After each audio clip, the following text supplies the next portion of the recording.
strikes back, you know. So what you see over here is this, okay? So on the, I want you to focus on the both diagrams, okay? Over here is what we have is known as centric loading, right? We learned this before. Mz over Izz multiplied by Y. On the right-hand side is eccentric bending. Both are bending, sorry. One is centric bending, the other one is eccentric bending. Now, the difference is this, okay? Over here, this line over here is the position of the centroid and also the position of the neutral axis.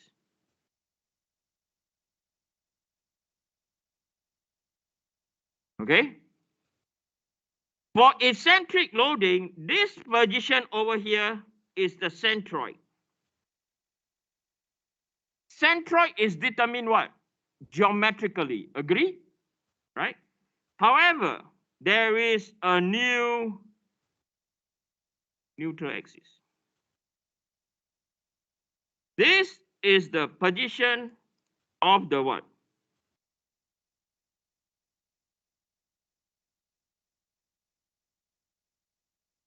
Neutral axis. No, this is the difference.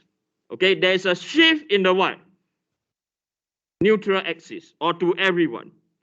If it's centric loading, the centroid and the neutral axis is the same. Okay. Whereas in eccentric loading, the centroid and neutral axis are not in the same what? Position. So the centroid, to determine centroid, right? Centroid. Go on. Centroid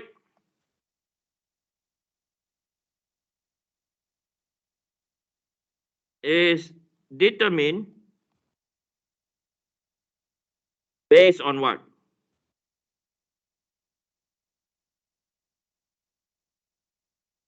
Based on geometry, yes or no? Right? When we find centroid is just, okay, first moment of area. Sorry, just find the area, determine the y bar, then we do our summation, we get our centroid position. Whereas the neutral axis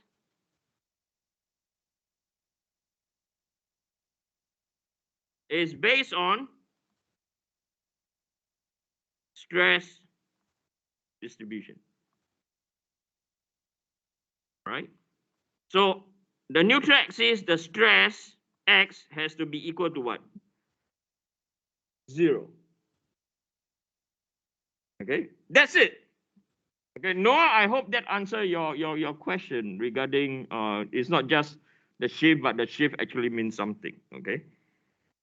Okay, that is the difference. Okay. Now, let's look at an example. Okay, let's look at an example. So do I have enough space? Yep. Let's look at an example.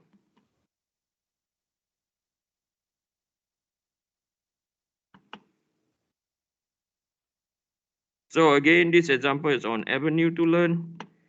If you all can get the image, it would be fantastic.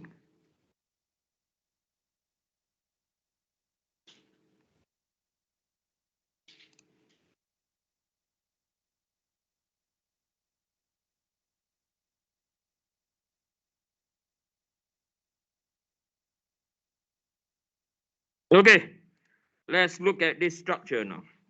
Okay, so this is our example number 2.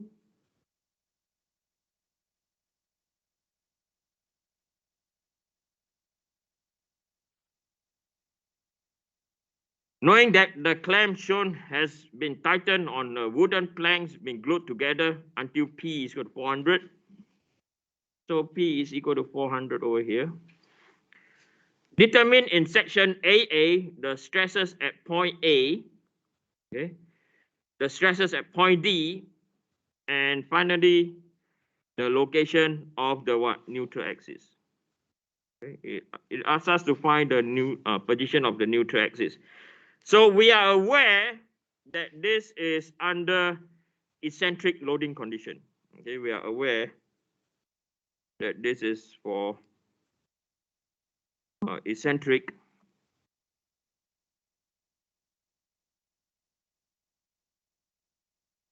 loading condition. Why is that? Why, how do we know, right? The next thing, Eugene, how do we know? Okay. So if we were to sketch the central, so AA is the point of interest, right? So if we were to sketch the centroid, this is a sketch, okay? I don't know where exactly it is. It's just a sketch.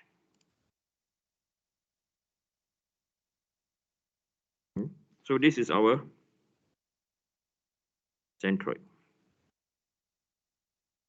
And we know that the applied force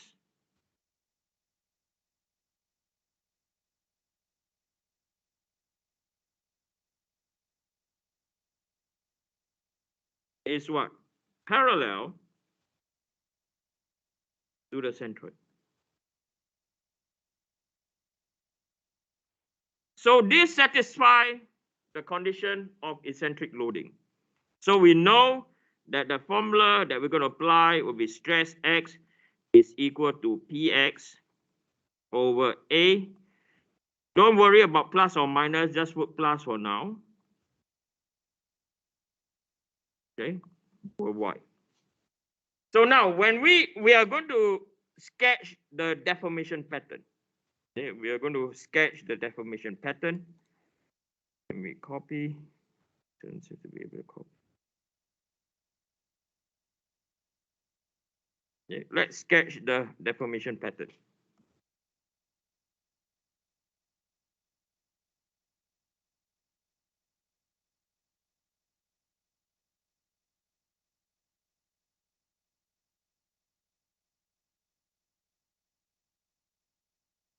So when I sketch the deformation pattern based on how the clamp has been pushed outwards, this is how the structure will deform.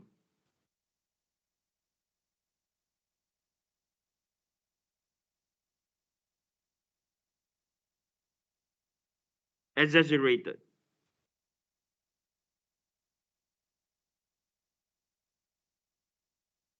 Okay, because you have P over here and you have P prime pushing the structure outwards.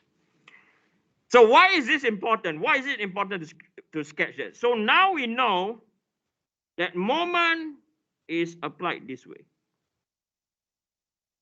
Okay. So if I were to draw our transformation,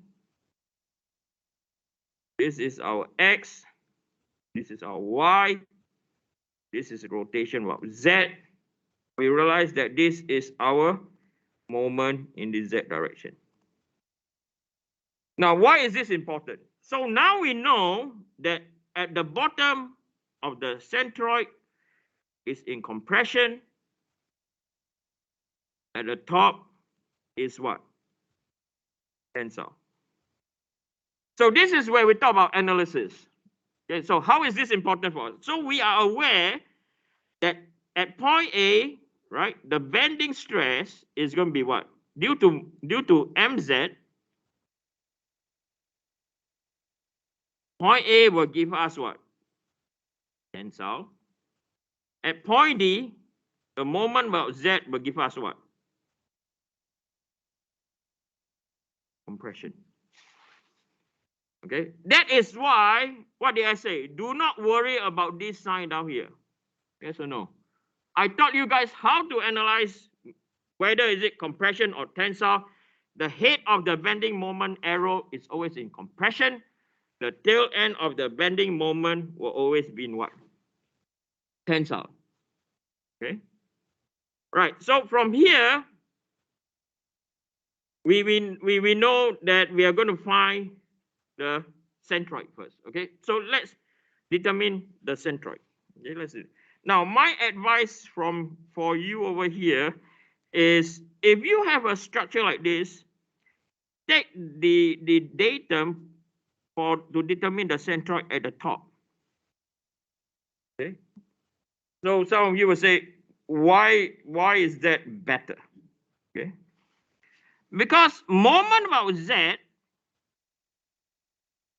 is equal to P plus by D or plus by 50. And then after that, you have to plus by Y bar. So Y bar, for this case, is the distance from here to here.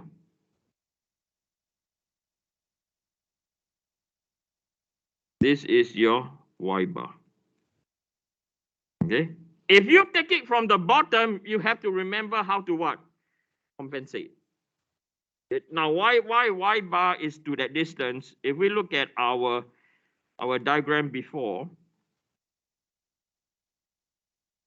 let me copy and bring it over.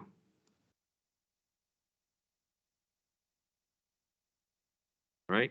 If you look at this diagram, right, the distance D over here, right, is not up to here, is it? Right? It's not up to here, it's up to the what? This position is at the